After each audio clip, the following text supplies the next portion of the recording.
tell you first a bit about gamma ray burst and why we are interested in high redshift probes and how this can help or cannot help to solve the tension. So first, you all know similar plots, and I want just to tell you that here practically some of the possibilities that you have already heard yesterday and this morning is that also there are some either new physics, and inside this you can even have hints of evolution of the Hubble constant or evolution of some parameters that are in relation to the modified trip formula. So, for example, the evolution of the stretch parameter that was already mentioned by yesterday.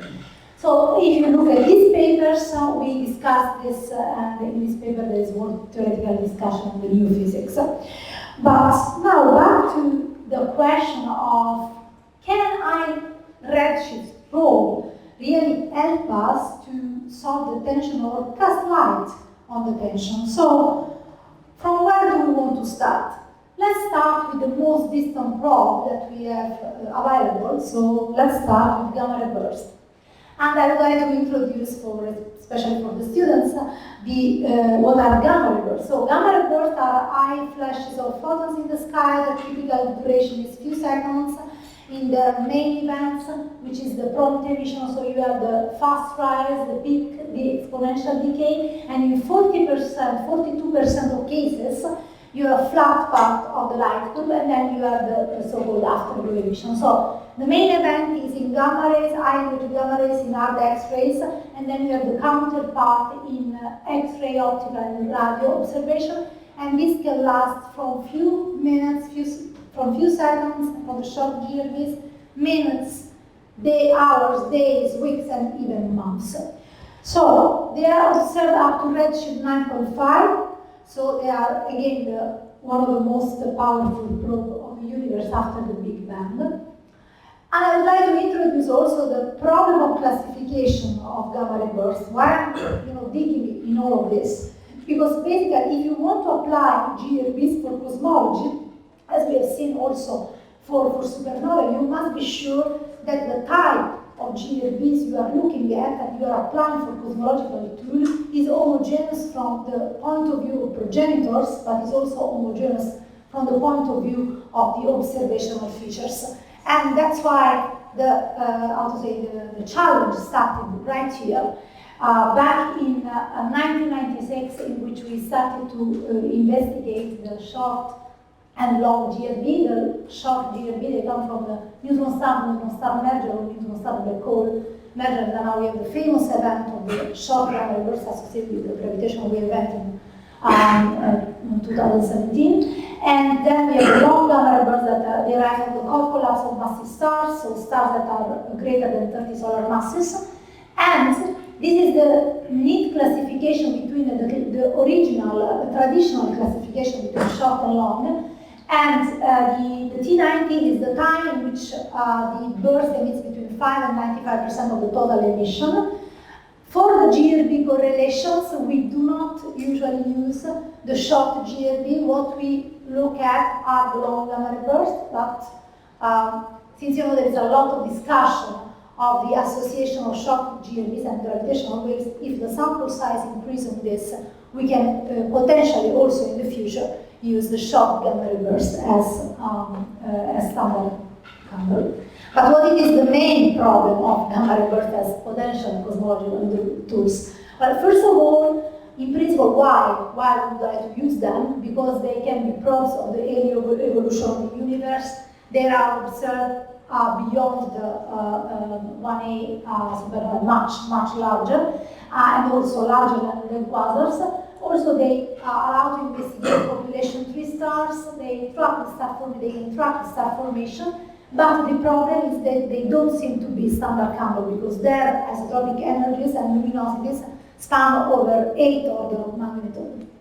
So there is a common motto in the GRB community that if you have seen one gamma ray burst, you actually have seen just one. So this, of course, confounds our great effort to the challenge to standardize them. In fact, this is the repository of the, this is the repository of the light curve, in which you see that they are all different from each other. Now, if we would like to go back to this GRB zoo, I like calling this the GRB zone because we don't have only short, long, and short with extended emission that I mentioned you before that have properties in between, but there are also other classes, the GRB associated with supernovae, the long gamma reverse, regular long gamma reverse, the ultra long gamma reverse with T90 very long. So now, why am I thinking in all this? Because the question is, maybe we are lucky. Maybe we don't need to dig further and further. Maybe in one of these classes, we have the standard cover. I'm sorry, this is not the answer, but the good news is coming in a moment. So the good news is that we can use relationship that standardize gamma reverse, and we have several relationships in the prompt emission discovered by Uretopo, Mati, Lambda, Tsutsui, and I'm working on the plateau emission features, so the correlation that involve plateau emission, and this is the timeline. So I started long ago during my PhD to study the luminosity time correlation. So luminosity at the end of the plateau emission is anti-correlated with the time at the end of the plateau emission. And then there are other correlations that are also in optical about luminosity at 200 seconds and alpha parameters. So then there is this extension, this relation in 3D. So adding these two relations that they happen in 2D. So we have a big prompt luminosity, and this is valid in X-ray as well as in optical. So after all this work done on the correlation and after correcting them for selection bias and redshift evolution, finally, we could apply this relation for cosmological purposes. Again, here we have to dig further, we have to remove all the morphological classes and reduce to the so-called golden sample of the fundamental plane, which has almost flat plateau, few points, at least few points, 5 points in the beginning of the plateau, and then it should have no flaring activity. Actually, we went from the gold sample to the platinum sample, so to try to refine more and more this classification. So this relation is also that holds for a sample of 179 gamma reverse in X-rays, is also viable for 58 gamma reverse in optical. And now I would like to tell you a little bit more about this redshift evolution. So we have that affects also quasars. So I'm going to tell you this for gamma reverse, and you can apply to any astrophysical objects. So luminosity time, any high redshift quantities can evolve in time. And this is what happens. So when we apply the Efron and Petrosian method, which is a statistical technique, I will not go into detail into the during this talk, but if you have questions, of course, I'm happy to answer. Allows to remove this evolution, to correct for the evolution, to account for it. Then we go from the variables that are evolved to the variables that are de-evolved. So we are rescaling this by a given function, 1 plus z to a given power or more complicated function. And finally, we have the same plot here, but with the de-evolved scale. So this plot on the right has all the evolution evolved.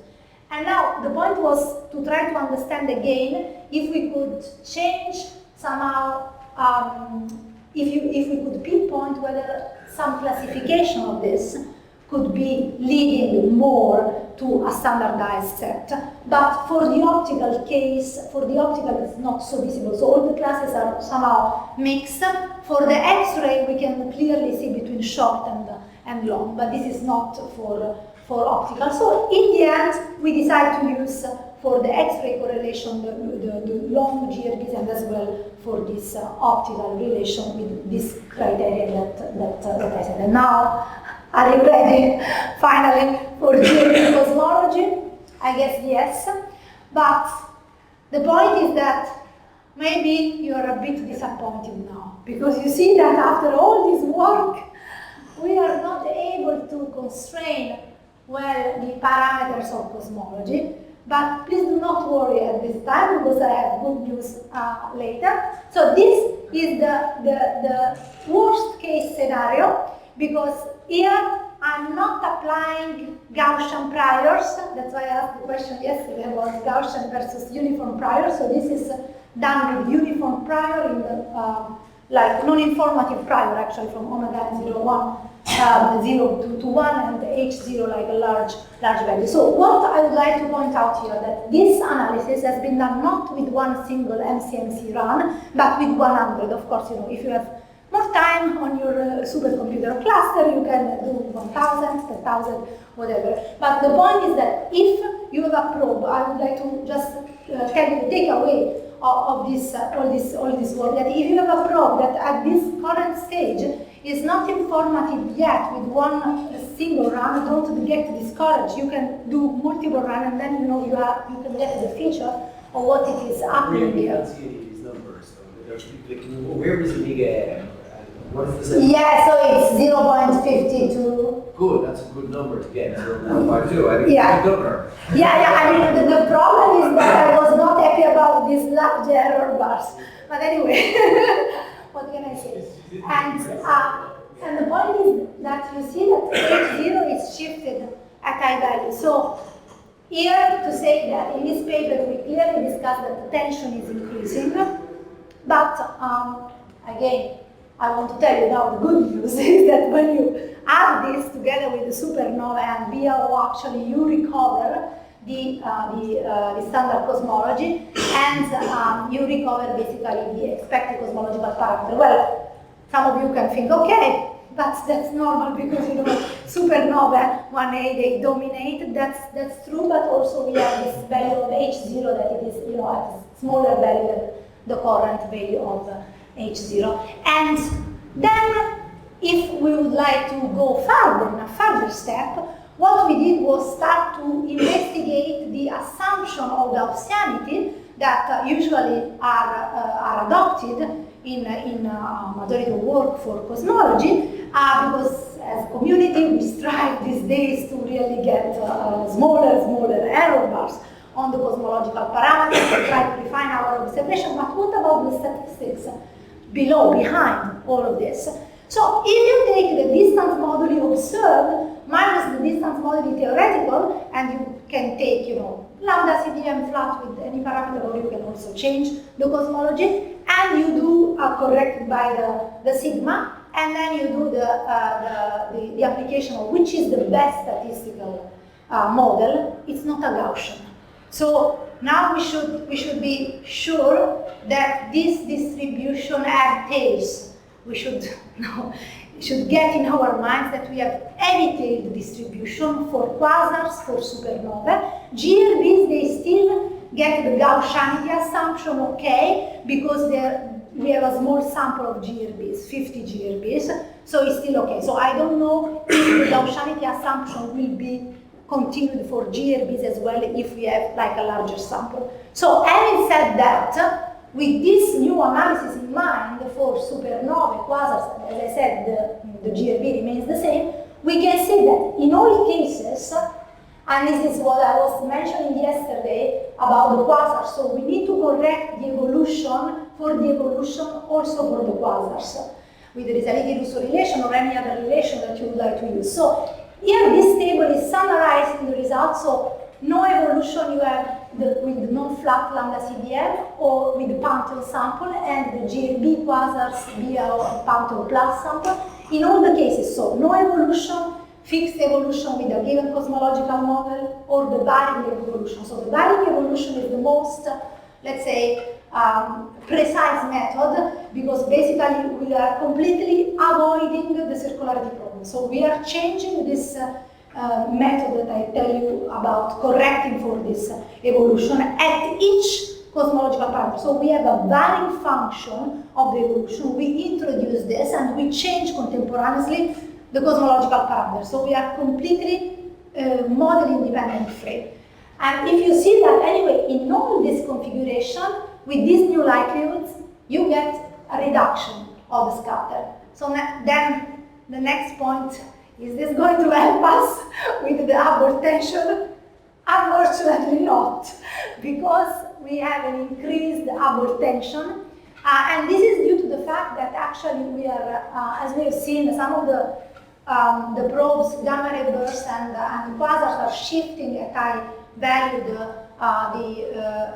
Hubble constant, but the error bars are reduced, and therefore the sigma it is increasing. So we have for the Pantheon sample we have 5 sigma increase. I mean we have at 5 sigma, and even with the Pantheon plus we have 10 sigma. So it's huge because you are reducing the error bars by up to 43% on the supernovae and 34% about the other probes. So in general, this kind of reduction of the scatter then is going to increase your Hubble tension. So this is the paper where we have discussed this result. So we said, okay, what about if we are trying, just the Lambda CDM? So then we apply this in this alternative cosmology, in this paper that now it is accepted in APJ supplement. So we tried the standard, non-standard cosmology. So to try to understand what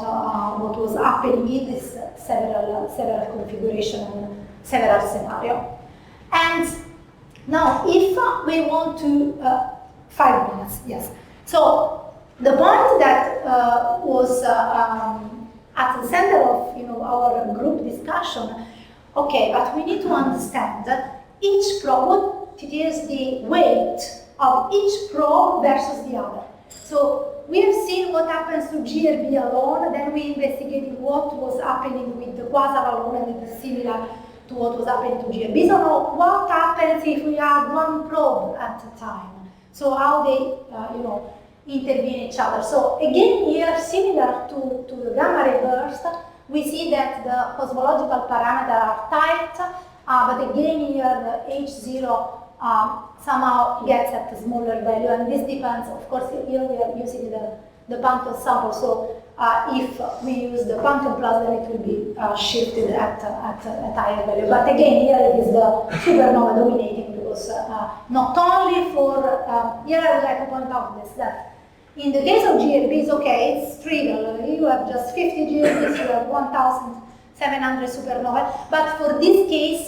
even though you have 2,401 quasars, the error bars of the dispersion of the relation is higher, and since that's the likelihood you have the sigma e to the power of minus 1/2 at sigma at the denominator, the higher is the sigma at the denominator, then it means that you are counting these objects less. So this is clarified just mathematically why this is happening. I think I have only a couple of minutes left. Okay, so then I would like to point out this interesting graph here that shows that basically if we consider all this series of cases, no evolution, with evolution, and with varying evolution, and calibration on supernova or without calibration on supernova, we have somehow mixed result, and you see that the cases of non-calibration, so if we leave the quasars to be free, not calibrated with the supernova, then we have values that are practically more on the middle way between the Planck and the value of the supernova 1A. So again, now, circling back to my first slide, is this due to some evolution of the Hubble constant? Is this due to some, because we've seen also from other talks that we have this value that range middle way, or there are other selection biases that play a role that we haven't investigated yet. And I would like to tell you a little bit more about how many years we need to wait with gamma ray burst to arrive at the same precision as Skolnick. So you can look here that the number of gamma ray bursts, it's here in optical, you would reach the same precision as Skolnick et al. 2018, only if you have around almost 2,000 GRBs. But if you consider the error bars divided by half, then you will have a sample that around 1,000 will give you the answer. And just a quick takeaway, but if you want, you can look at the detailed table in the paper. So we have to wait still 19 years to get to Skolnick. Oh my gosh, I'm so much depressed. But no, it's not finished yet. Hold on. Hold on a moment. What the same can we do? We can try to find new relation. We can try to find the current relation. We can increase the sample size. We can look for physical interpretation. Connection with the relation can lead to standardized gamma reverse. How can we do that? This is a series of papers in which I was investigating the standard fireball model to get the standard set of GRB. 0 minute, 1. Okay. So not the answer yet, but I have a promising news for you today, and this is in collaboration with Agnieszka. We are doing a series of papers to infer the redshift of gamma reverse and to reconstruct the light for gamma reverse. So if we go back for a moment to this other slide, this will be less depressing, because once you apply all this and you can focus on the best physical relation, then you can start this number of years. So hopefully not to wait 20 years. Thank you so much.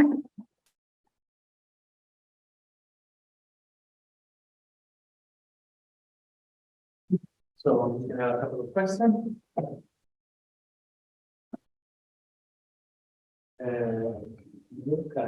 What is usually in your measurement? No, what is the stands for? Yeah, so in the case, okay, I'll show some of the. So in this plot, we anchor the quadrant in the one that we call calibrated. We do for quadrants of GRBs, we calibrate on supernova, so the anchor is the supernova. But when we say non-calibrated, we are not increasing any anchor. So it means that we completely leave free all parameters to vary. So we are saying, okay, we don't know anything about the universe so far. So we give large parameter space for omega m and the large parameter space non-informative prior for Hubble constant.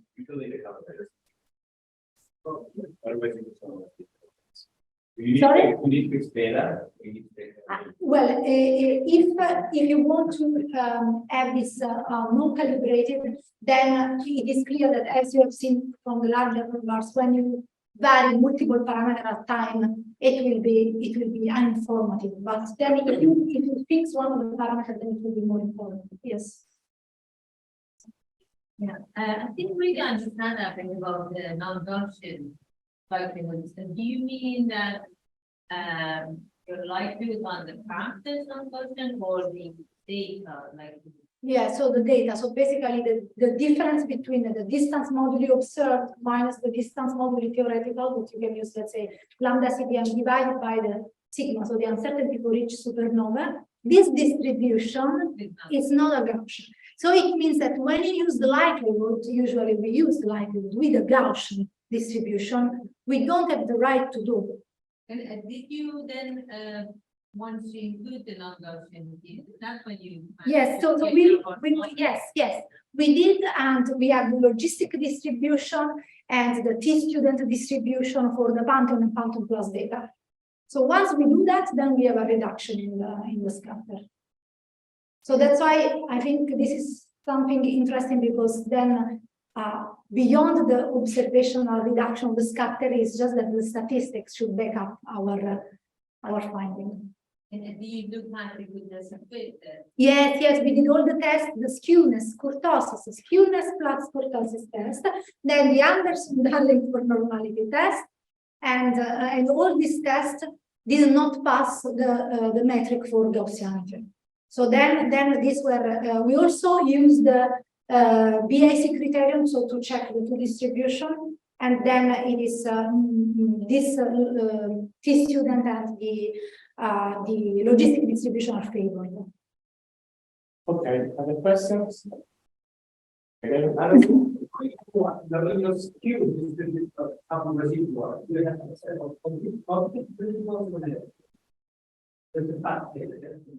I think it's positive, yeah. No more questions, so let's say.